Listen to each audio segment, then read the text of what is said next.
Good morning, guys. It's 9:54 a.m. here in Vienna, Austria, and in the Philippines, it's 3:54 p.m. na. So, this is my kind of breakfast here, guys. Ngayon, guys, yesterday, guys, yung boiled banana yung breakfast ko, tapos wala na akong lunch niyan. So, today, guys, ito, two kinds of ham. Tapos nilagyan ko ng cheese, ayan.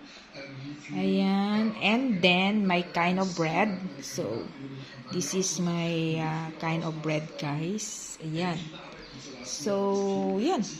Yan ang aking breakfast for today. And of course, may dala ako from Philippines, best food salad sandwich. And of course, kape, Nescafe. So, eto guys, ang aking breakfast for today. No lunch na lang.